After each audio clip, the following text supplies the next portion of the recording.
said, Ralph, Carlos was just teaching us to do the mambo. Oh. Carlos was teaching us to do the mambo. Oh, that puts a different light on everything. For a minute there, when I walked in here, I didn't know what you were doing. Now I know. Carlos was teaching us the mambo. That makes a world of difference. Everybody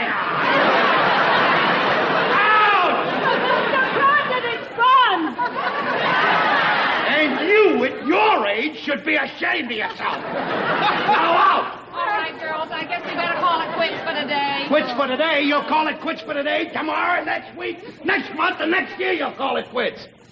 And as for you, Rudolph Valentino, out! Testing, how now, bound count. 1, 2, 3, 4. Johnny here? The Honeymooners Podcast. The only podcast that is all about the greatest show of all time. With the stars, Joe Conti and Louis Fatz. And welcome, fellow raccoons and raccoonettes. What's happening, all you hurricanes, Bensonhurst bombers, and pals of ours? You're listening to the Honeymooners Podcast with me, Joe Conti, and my pal Louis Fatz. Joining us, denizens of the deep. The only discussion-based podcast all about the greatest show of all time. We record in the Non-Productive studios in Clifton, New Jersey. That's where you can listen to the show, non-productive.com/honeymooners. Also, if you want to subscribe to the podcast, subscribe wherever you subscribe. And also, if you're on iTunes, give us a 5-star rating and leave a review. We've gotten a couple of really cool reviews. One guy never gave a review ever and gave a review. Yeah, he only reviewed 2 podcasts his entire life. Yeah. We were one of them. Thank you. But our home base, of course, is the Non-Productive website. And also like our Honeymooners Podcast Facebook page. And this is episode number 7. And there's a specific reason why we always give you the episode. But we, as you know, if you heard last week's episode, you heard the disclaimer. And we'll just tell you that we screwed up. We gave you the same trivia question twice. Because the answer. We didn't screw up the answer. The answers are correct. Right, but we gave the same question for episode 3 as episode 6. Because we never write anything down. I wish you could see Louis right now. He is sitting there, and there is nothing in front of him. No. Nothing in front of him. No production sheet, nothing. I have a little sheet here. And there's hardly anything written on it. There's 2 words written on it. It's really, really ridiculous. And at least with that, we should be a little bit more mindful on the trivia questions. Because, hey, listen, dialogue is dialogue. But, hey, dum-dums, how about we get the right question, give the right answer? It's the one thing that's different on that we have to do. How about if we just listen to our own podcast so we know what we asked the week before? Yes. So, but yes, episode number 7. We appreciate you guys giving us a listen, and we're getting really, really great response from this, from Honeymooners fans, and even some people who aren't the biggest fans of it. No. They're like checking it out. Call them the casual fan. The casual which fan. we want to make into the DEFCON 3 fan. That would be great. Yeah, that would be I forgot what there's something tipping. There's some sort of business thing that I saw on a YouTube video once. The tipping of something or another. Yeah, but me and business. Yeah, I'm about as business minded as Ralph Cramden was. I really was. I'm not $3.31 in the bank. Yeah. I'm a big boy, and my wife has red hair. So what else? I mean, and my part-time job is that I drive a vehicle. You know. Yeah. I mean, I was meant. And my wife gets me good sometimes. She really does. But so it's hopefully at the end of the show we'll give you the trivia. Yeah, we'll give you the right answer. Clean it up. Yeah. All right. Well, first off, before we even get started in whatever we're going to talk about today, I wanted to. There is a line in one of the episodes, and I didn't tell you this. No, he didn't tell me. Because I wanted your... I don't lose my spontaneity. Your spontaneity. But there's a line in one of the episodes that... before I do this, I forgot. I told you this before the show. I said, look, I've been struggling with something with this podcast. Okay. And I didn't tell you what it was. No, you didn't. And it's silly, but I'm struggling with this in the performance part of the podcast. And here it is. I find myself not screwing up, but I find myself when I'm talking about a character, whether I'm saying Gleason or Ralph, Norton or Art Carney. And I got to figure it out. Yeah, like I should just call them by their names, the character names, because sometimes we're talking about the actual actor. Yeah, because it does come out like sometimes, like the one we've always discussed this in the past about where there's drinking at the table, right? And we've always said that's basically it's really not. Cramden and Norton. It's Gleason and Carney. Yes. It's just one of those scenes. Yeah. So I could see that Gleason Carney, Norton Cramden Norton, right. Gleason Carney. And I can see the trade-off. Yeah. It makes sense. It does make sense. Absolutely. It does make sense. And I just realized this. I've never mentioned it on the podcast, but a man who I don't know if you know this, Harry Crane. Have you heard the name Harry Crane? Maybe I told you. No. He is the guy that came up with the Honeymooners concept with Gleason, okay. Right? All right. Pretty interesting. He helped, and I think he was kind of I don't think he got credit as a writer, right? But he was involved. Okay. So this guy, I think it was Harry Crane. I'm almost positive that's the name. If I'm wrong, it's close, but he is the only human being on the planet that had the credits of writing for Gleason Carney, Abbott and Costello, Laurel and Hardy, Martin and Lewis. Oh, man. Some resume. That is an amazing resume, right? And here's the kicker. He's Melissa Gilbert's grandfather. Oh, my God. Isn't that weird? Oh, God. Melissa Gilbert. I mean, he passed away. He was Melissa Gilbert's grandfather. All right. Well, and I think it was like through marriage or something. But like that is a hell of a resume. Oh man, to be able. He wrote for those 4 comedy teams. Yeah. Absolute geniuses. Yeah. All different. And you consider Gleason and Carney as a comedy team. Absolutely. Yeah. It doesn't look like the traditional comedy team. Right. But they are. Yeah. But they are. Absolutely. And they actually, a lot of, like you see a lot of Laurel and Hardy in so many other comedy teams. Yes. You know where you see it a lot?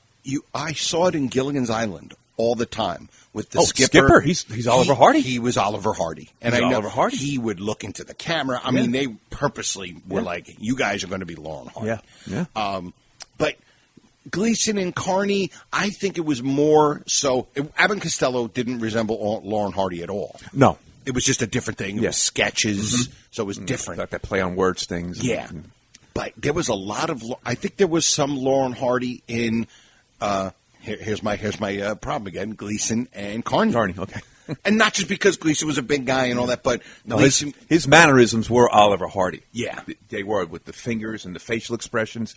And what amazes me about Gleason, being a big man, he still had, with the face and like the fat face and the whole bit, but he still had facial expressions that were unbelievable. Yes. Just like a pantomimist. And his facial expressions, how he could change it. And that poor soul look. Yes. He was amazing. It was amazing. And it wasn't like like you said, it wasn't just like the big, the fat guy just making the fat guy face. Yeah.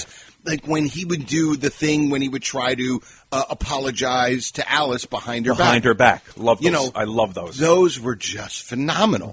And it was just a guy going through things in his head, trying to come up with a word or a phrase, and he couldn't come do up it. with He just couldn't do it. And I don't know how much that is from Oliver Hardy or not, but it was just so great. Yeah. It was so great. But that's my issue. I don't even, is that getting, when I'm talking about it, I say Ralph or I say Jackie or Gleason and I notice it because when I listen to the episodes, I listen to the episodes. Listen, I've been doing my other podcast since 2005, and I listen to them. Every episode I listen to it, and it's not because I'm a narcissist. It's the complete opposite. I'm critiquing every single thing that I do, trying to improve. Yeah. And I find myself listening going, all right, it's Ralph. It's Ralph. Just say Ralph, for Don't- Pete's sake. Don't even try to, because you're distinguishing between the characters and the actual actors. Because sometimes we're talking about Audrey Meadows, and then we're talking about the character Alice. So it gets in my own head. I think, though, sometimes when you do refer to Gleason, there's some kind of greatness that you're seeing on screen that you have to attribute it to Gleason as opposed to just being the character of Ralph Cramden. Right. And that's the greatness that comes out. So it will make you say Gleason because you feel it's a part of him. Yes. He's not just playing this guy. Yeah. You feel that he's playing a part of him. Yep. And so that's what I find myself. I'm like, oh, my God, Conte, what are you saying? Just get it out already, you bum. But, so I just wanted to let you know that I still have a self-loathing that has cursed me since I've been 3 years old, which is probably why I do stand-up and I'm looking for accolades from complete strangers, because if I would have gotten a couple extra hugs at home, I could have been an accountant or something. So that was my friend Otto's great line. We were all a few hugs short of not doing this and being accountants or firemen, but no, we have to look for strangers to say, you were wonderful. It's like Uncle Floyd said that once. I should have took that job with UPS. I know him, and I've worked with him a few times, and he's such a great guy. Oh, he's a great guy. He's such a. I know this is not to do with the Honeymooners, but I was working with Uncle Floyd, and in New Jersey, and my father, who's still with us, is an old school Italian guy. My dad's 78 years old. He's an old school Italian guy, and so I said, Dad, why don't you come? He comes to some shows sometime, but he doesn't grasp the language that great, but he still appreciates a good comedy. He likes the Honeymooners. He watches Abbott Costello. So I said, why don't you come see Uncle Floyd? And I told him a little about it. He thinks he remembers, I remember him, and he does a lot of Italian stuff. Yeah, Floyd speaks fluent Italian. Fluent Italian. I go there. As does your dad. I go to meet him, and I go to introduce them, and they start talking, and Uncle Floyd, he was living with a friend of his in a house for a while because I think he was going through a divorce. He used to. Actually, his wife's aunt used to live next door to me in Newark. Ah, okay. There you go. And my house was actually in the opening credits of the Uncle Floyd show. Get out. Yes. They came down and filmed. That is so cool. Yes. This is called the New Jersey ties because everything is tied together in New Jersey. But when he met Uncle Floyd, they started talking. 6 degrees of Uncle Floyd. There's 6 degrees of New Jersey. But he goes to meet Uncle Floyd. They start talking 3 minutes into it. The family that Uncle Floyd, who's friends with, that he's staying with, my dad's known them for 40 years. There you go. And they just start talking. Hey, Nigel, what's going on? It's like, all right, there's a show that has to be on here. I don't know if you know that, Dad. So leave the star alone. Yes. So, but anyway, there is one line in this one episode that is a hilarious line. Okay. But I don't understand the line, and I don't know. Figure it out. Joe didn't tell me. He said he had this line. Yes. And he said, I'm not going to tell you the line. I'm not going to tell you the line. I want to do it because, again, our spontaneity. Spontaneity. So our show's all about spontaneity. And it's a line, and it's funny, but I don't know if it's just a random thing that he's saying or there's a reason for the specific line. Okay. And I'll just play it. All right. All right. You're on here. You're on here? Alice, I don't like the way these shoes look. Where are my other ones? They're at the shoemaker's, Ralph. Well, you took them there last night. Aren't they ready yet? Ralph, will you be reasonable? He couldn't possibly have finished them this fast. He could if he paid more attention to fixing shoes instead of the Grand Opera. That line, all right? He delivers it magnificently. The way he points, Right. everything. I don't get it, and I laugh every time. Here's my take on that. Okay. Obviously, the shoemaker's Italian, and he's listening to the Grand Opera. It used to be broadcast, I believe, back in the 50s on radio. Oh. So, obviously, we're Italians. Italians were shoemakers. Oh, okay. So that's what the thing is. I don't know. And Maybe I should know this. Maybe. Last name Conti. So That's what that line means. Shoemakers are Italians, and Italian basically. Because all the Italian singers. Exactly. When it's the opera, he's the Grand Opera. People automatically are thinking Grand Ole Opry. Right. This is the Grand Opera. And what's the difference between the Opry and the? I know what the opera is country music. The opera is the opera. The opera, right? Opera, yeah, and that's what he's listening to opera because he's Italian. He's Italian, and that was going back to Ralph's Neighborhood. Right. The shoemakers would have been Italians, yeah, that blue collar thing that you talk about. In certain. I'm going to write to the show and complain because my feelings were hurt. Yeah, as an Italian, I was highly offended. So now, but it's still funny. Yeah, like I didn't get the joke, and it was still funny because of the way. I don't know. It would have been done because if you think about it, she said she brought it there last night. It's the next morning. The next morning, he's expecting it. That's where I found it really funny. Like she's like, "Oh, I brought it there last night. Shouldn't he have it already? What's he supposed to do? Get it done in 2 hours and deliver it, hand deliver it to his house? That was even funny. Yeah. And then the Grand Opera. The Grand Opera. That's the explanation to that. And then when on the radio, the Grand Opera, and then being Italian is probably probably from Italy, right? Listening to the Grand There you Opera. go. I learned something. Maybe you learned something there today. But that is great. Yeah, that's it. That is awesome. That is it. All right. The other clip I wanted to play is a clip from another episode. But see, this line, like I think we talked about, everybody has their certain, and it's really, there's so many great lines. It's like trying to get your favorite episode. It's really I really struggle hard. with that. But I do have a line that always stuck with me, even before I became a DEFCON 3 crazy out of my mind fan. Mm-hmm. Even when I didn't know like every episode, but I remember this line. The line always made me laugh, and me and my one friend who were always big, Honeymooner fans, we would always do that line back and forth. It was always this line, and I think I told you this one, but that one, this one I know. But we'll let people hear it, and here we go.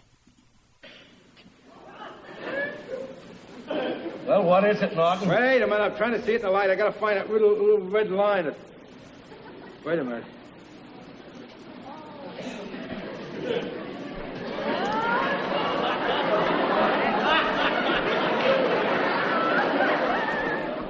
Hey, Ralph, what's the normal temperature? Around 98, isn't it? 98.6. What would you say a bad temperature is? 102, 103. What is it, Norton? What is my temperature? What's my temperature, Norton? 111. It's the delivery on that, and it's also visual.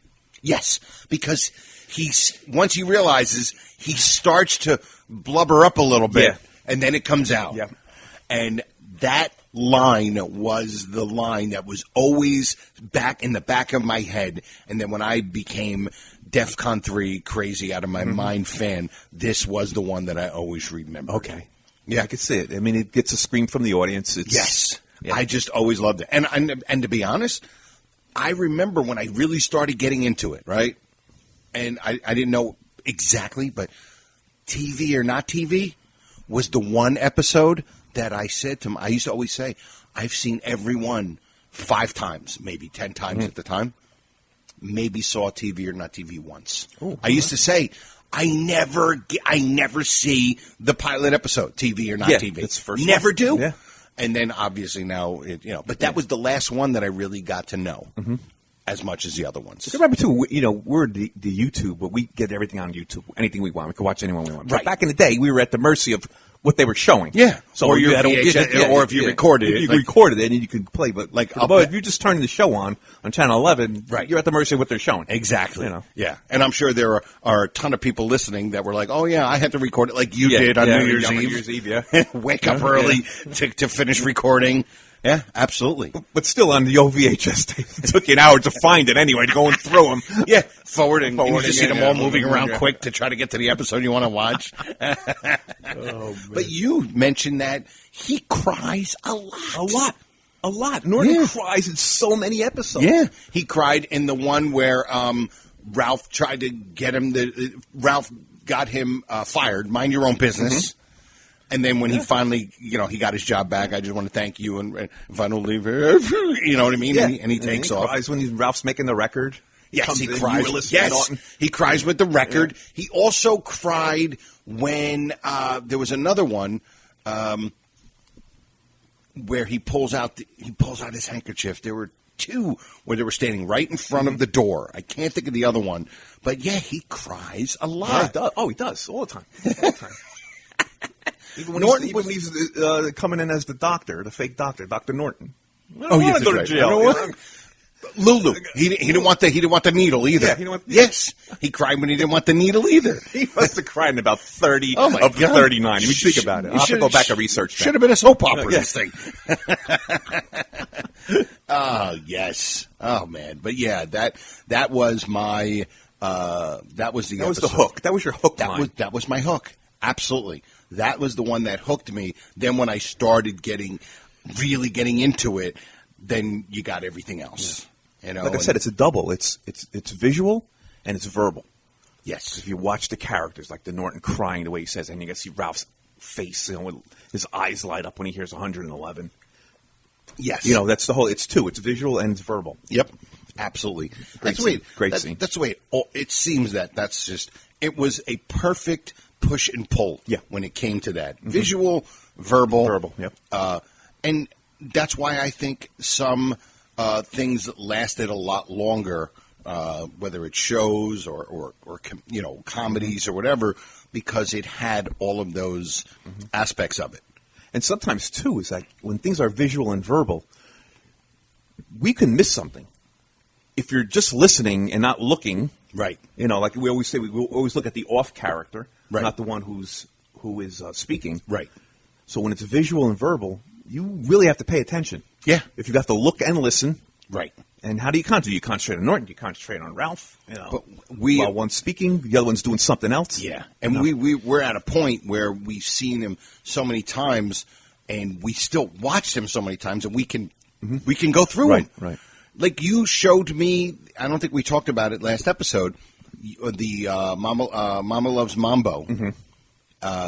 When Mrs. Manicotti is dancing. Yes. When they're all dancing. Yeah. Now I always, whenever I watch that, I've You like panned the- I panned around and Yeah. I remember, Alice is doing a good dance and Trixie was Trixie's okay. fine, yeah. The one woman, the short little lady At the far right. she has absolutely Horrible. no rhythm No. whatsoever. Like Whitney Houston had more rhythm than she did. Right? This woman had absolutely no rhythm whatsoever. She looks like she's trying to jump off a cliff, but Yeah. she keeps making up her mind. Fine, Like, I'm not gonna do it. Not going to do it. I'm not going to do it. But when and obviously I would see Mrs. Manicotti. You're right. But when you pointed out, you said, dude, from the moment the scene starts until they stop dancing, just watch her. I focus on her. Now, Focus on her. I can't. I can't Yeah, not you look can't at even, her. you can't take your eyes off I don't. her. Yeah, it's like I'm watching Marilyn Monroe. Well, yeah. Where? But yeah, I'm looking like, oh my God, she is amazing. Amazing. Oh, it's great. And She's then right great. at the end, right before, right when he starts to scream, but they don't react right away. And then when she does this thing, when she looks up, looks up like the she's best. like God is going to Yeah, like come she's down like so and give her lost a in medal. this, and she's- yeah, yeah. it was fantastic, so great. I'm so glad you pointed that out. It was just so good. And even when she says, "But Mr. Crandon, it's fun." Yes. But Mr. Cramden, it's fun. And I look at Ralph. Now, here I am concentrating, but I look at Ralph when she's saying this to him. Right. Because he's just staring at her like, what are you, nuts, basically? And then he goes, and you at your age. And I noticed it, too, where she points at herself like, my age. Yeah. And then, boom, they all go. It's just great. It's great. Just absolutely awesome. That's a scene. Just go back to that that's a scene that almost everybody loves.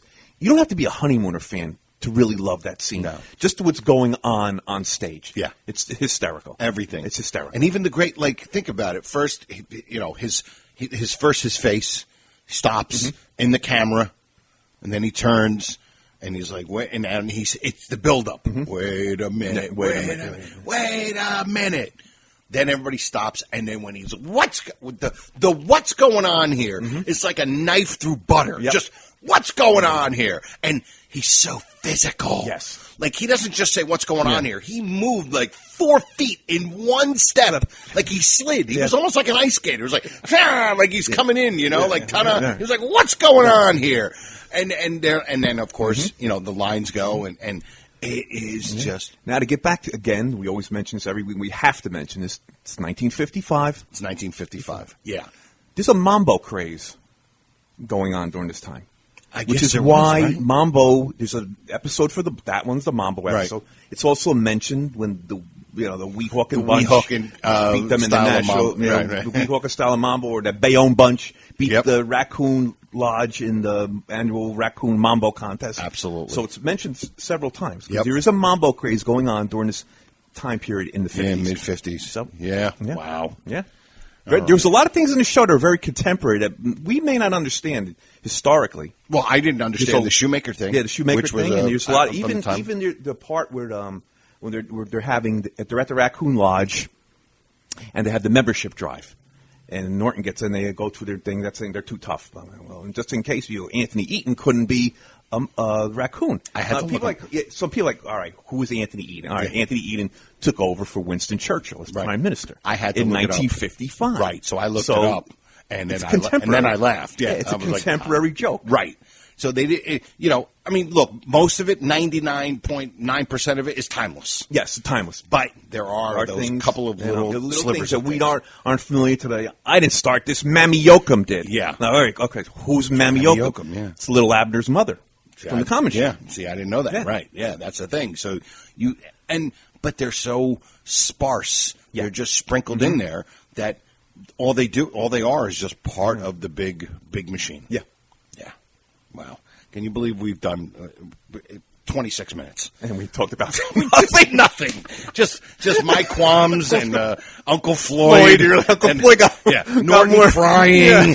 I mean, really, this is ridiculous. Why are you listening to this show? This is idiotic. What are you doing? Uncle Floyd got more airtime than Alice. All right, so let's do the trivia. The correct. Yeah, we're going to try to get back on track. Yeah, let's try to get back on track.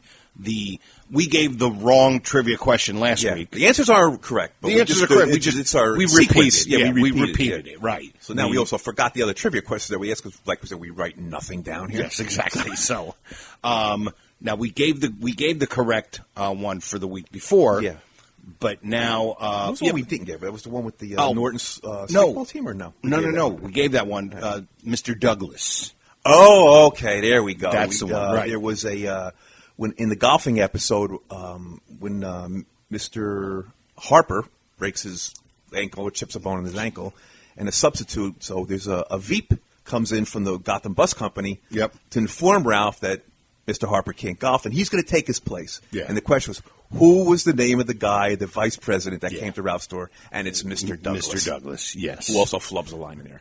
Yes. He does yes. flub. He flubs his one and only Honeymooner line. Exactly. That Way to go. Way to go. Way to go, Mr. Douglas. Chipped a bone and now do we have a question for this from last week? Would have been what was Alice's maiden name? Oh, that was last week's question. Are we still behind one question? No, that last week was the one that we did. We asked it again The 728, 728 Chauncey yeah. and 328 Right. Chauncey. So now this one is going to be, yeah. Yes. Well, the last one was, we think, yes. was what was Alice's maiden name, and it's Gibson. Yeah. Gibson, yeah. I think, yeah. I don't even know. But yeah, because anyway. when Ralph is... right, yes. Norton's, doing matter of record, right? Matter of record, sending a record, and the name is Gibson. Okay. So now do we have a question for next week? Yeah. Okay. Let's see, what could we do? We'll do a nice, how about a character? How about this? Okay. What is the name of one of the kids on the team? And the name ended up being a character on another show 20 years later. Oh, okay. Right? Yeah. Actually, he's the one that gets the measles first. Is he the one that gets the measles first? I believe he's the one that gets the measles. Yep. Okay, so that'll be a question. Okay, Joe. Let her rip it all. Rip it. What do you mean? Say the question. Oh, so what is the name of one of the stickball team kid, one of the kids' names, who his first and last name ended up being the character on a TV show in the 70s? Huge show. Huge show. Huge show. And he actually, I think he was also a name of a WWE. Oh, the wrestler, sure. Wrestler? Yeah. There you go. Yes. Boom. Yeah. I don't want to give it out, but I was going to say something. I didn't quote myself. So that's it. So he's the first one that got the measles. Was he the first one that got the measles? All right, so that could be part of it. Remember, yes, Ralph, he could play. I'll just give you a hint. He was the second baseman. Oh, yes. You think he could cover that really second helps. base? Chuck Knopfler. Is that him? Oh, okay. All right. Well, listen, thank you, everybody. We went a little long tonight. We did over 30 minutes, but thank you for hanging in there. We kind of went off a little tangent with Uncle Floyd and all that, but thank you for giving us a listen. Episode number 7, and we'll see you guys next time. Bye-bye.